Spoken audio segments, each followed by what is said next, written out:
activity for today is the pre-conference of various infrastructure projects.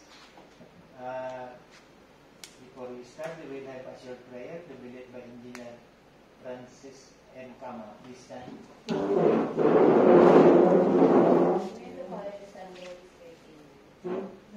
we are looking today to conduct matters of business, guide our hearts and our minds in the spirit of fairness, right, thought, and speech.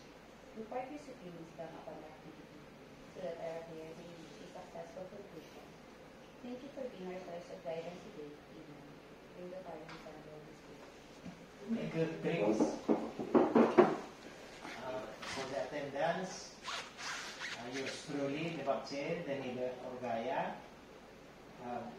Back Vice Chair, Engineer Alice B. Maestrano, Chief Planning and Design Section, Regular Member, Janet E. Morena, Chief Human Resources and Administrative Section, Provisional Member, Engineer Maria Janet M. Moreno, Chief Maintenance Section, for the Secretariat, headed by Engineer W.J. Balingling III, his members, Engineer Francis M. Kama, for the TWG, headed by Engineer Sani Itanyeso,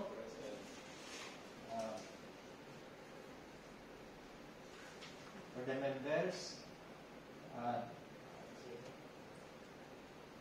Engineer Benito L. Rivero, present.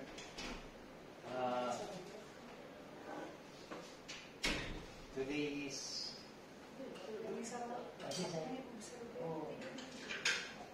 ay, ibali nga to. Ay, yan, hindi.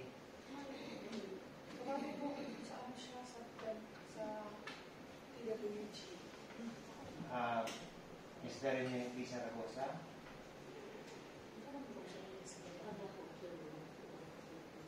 Today is May 24, 2024, and the time is 9 a.m. Welcome to the Tribute Conference for procurement of infra projects. We have 24FG0108, rehabilitation of multipurpose building, San Jose Partido, Camarines Sur, with an approved budget for the contract 6,930,000. The submission and opening of bids for this project is on June 6, 2024.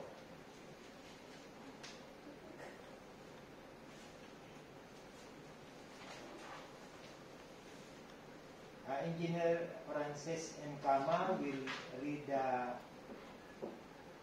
additional information on back secretariat concern, to be followed by the additional information on back TWG concern, to be given by Engineer Benito L. Rivero. Good morning. For back secretariat, pursuant to the GPTB Resolution Number 16-2020 of Department Order Number 85, Series of 2020. Mandatory provision of required forms to be submitted by the bidders. First, bid form. Bid prices in figures and in words, and the bid price shall include the cost of all taxes, such as but not limited to value-added tax, income tax, local taxes, and other fiscal levies and duties, which shall be itemized in the bid form and reflected in the price schedule or detailed estimates. Other required forms, aside from bid security declaration, are performance security and warranty security. Contract agreement form. Winning bidder agrees that the additional contract documents and information prescribed by the GPPB that are subsequently required for execution or submission after the contract execution, such as the notice to proceed, variation order, and warranty security, shall likewise form part of the contract. Next is the performance security declaration, if used as alternative performance security. In the statement of the bidder of all its ongoing government and private contracts, including contract awarded but not yet started. The statement of the SLCC, similar to the contract to be bid, and the bidder's computation of the NFCC. For further instructions, use the amended checklist of the technical and financial documents here to attach in Section 9 and shall be included as first page of the book bounding of each envelope with ear tabbing label for each checklist. In view of Class A eligibility documents, the bidder shall only submit a valid and updated PhilJEP certificate of platinum registration and membership for purposes of determining eligibility as per Department Memorandum Circular Number 71 pursuant to the GPPB Resolution Number 15 of 2021. Therefore, the Bids and Awards Committee or BAC of this office will not accept expired Class A eligibility documents because failure by the prospective bidder to update its PhilJEP certificate of platinum registration and membership shall result in the automatic suspension of the validity of the PhilJEP certificate of platinum registration and membership of the said prospective bidder, pursuant to amended Section 8.5.2 of 2016 Revised IRR of RA 9184. The submission of the recently expired mayor's permit together with the official receipt as proof that the prospective bidder has applied for renewal within the period prescribed by the concerned local government unit shall be accepted by the PhilJEPs for the purpose of updating the PhilJEP certificate of platinum registration membership pursuant to amended Section 23.1 A number 2 of 2016 Revised IRR of RA 9184. For additional note, non-submission of the required forms or non-inclusion of the mandatory provision in of the required forms shall be ground for disqualification. Thank you.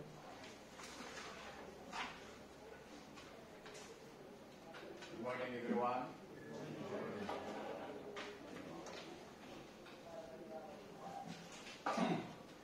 Let me read the TWG concerns. As per Department Order Number 127, Series of 2018, strict application of Republic Act 9184 in the conduct of post-qualification of bidders with delayed ongoing contracts with the DPWH.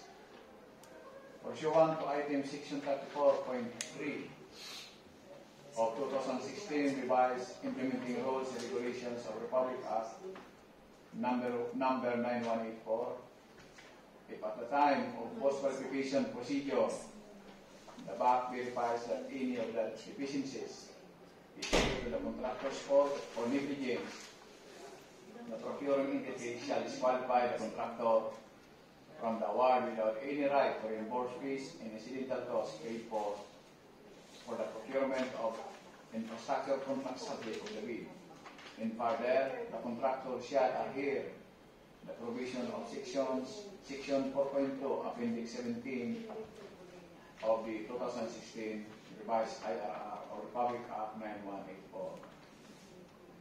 Pursuant to the Department Order Number 35, amending Department Order Number 29, Series of 2014, on the submission of Construction Safety and Health Program approved by the DPWH and duly concurred by DOLE. The following guidelines on contractors' compliance in submission of Construction Safety and Health Program shall be implemented as follows. Number 1, contractor must present proof of its submission of its DPWH approved Construction Safety and Health Program albeit pending concurrence by DOLE in order for its claim for advance payment or first bidding to be processed. Number 2, within 6 months from receipt of the advance payment or first bidding, the contractor shall comply and submit its DPWH approved Construction Safety and Health Program duly concurred to by DOLE. Otherwise, its subsequent biddings shall be withheld until contractor has complied and submitted its duly concurred Construction Safety and Health Program, except non-compliance therefore by the contractor is due to fortuitous events or circumstances beyond the control of the contractor. In the latter case, no claims for release of retention money shall be processed until such time the contractor has submitted its duly concurred construction safety and health program.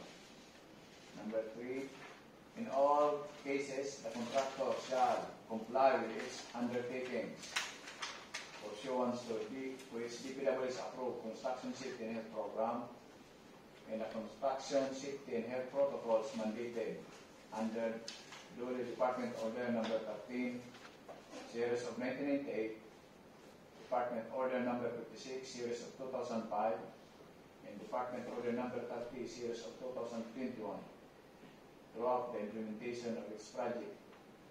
Moreover, a DPW its approved construction safety and health program shall at all times be required before contractors' claims or billings or payments may be processed and paid. Number 4, non-submission by the contractor of its duly concurred construction safety and health program within the aforementioned period may constitute as prima facie case of construction malperformance of grave consequence due to negligence, incompetence, or malpractice contemplated under Public Act Number 4566 or the contractor's licensing law. In its case, may be endorsed to the Philippine Contractors Accreditation Board for appropriate action. The contractor may also be liable for administrative sanctions, such as but not limited to blacklisting, deduction of the amount corresponding to the contractor's non-compliance from the contractor's total billing. Penalties and sanctions provided under Department Order Number 13, Series of 1998, Department Order Number 56, Series of 2005, and other pertinent rules and regulations shall also be applicable. Additional reminders for the bidders. Number 1, all pages must be numbered, paginated consecutively inside the page by the bidder, and the total number of which must be indicated in the covering page and signed by the duly authorized representative. All sets of documents, financial and technical envelopes must be properly book-bounded pursuant to